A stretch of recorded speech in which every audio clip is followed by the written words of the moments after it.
The Trump administration is cracking down on green cards for immigrants who use government aid. Welcome to Faith Nation. I'm John Jessup. And I'm Jenna Browder. Today, the administration announced a new rule regarding green cards for immigrants. That rule makes it easier to deny them green cards if they're deemed likely to rely on welfare programs. This, of course, includes things like food stamps and subsidized housing. Critics, though, complain the move makes it harder for low-income immigrants to secure permanent residency. Ben Kennedy has a story from the White House. The White House says this change is meant to ensure that people who come to the U.S. and are granted permanent status will not be a burden on the country.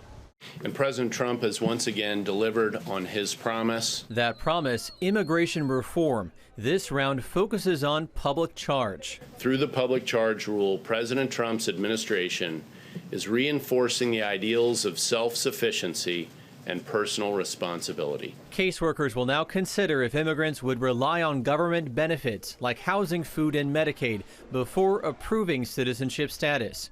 Opponents say the change only makes it easier to deny green cards. The Department of Homeland Security released a statement in part saying DHS acknowledges that one likely outcome of this change is that some individuals who may have been able to immigrate under the 1999 interim field guidance will now be deemed inadmissible as likely public charges. In a recent interview with CBN News, acting USCIS Director Kevin Cuccinelli told us that the White House crackdown aims to cut down on the potential economic burden of immigrants entering the country. A lot of people aren't even close. They know they don't have an asylum case.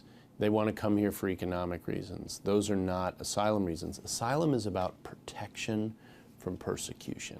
That's why asylum seekers and refugees are an exception to this change. So are children, pregnant women, and active duty military members.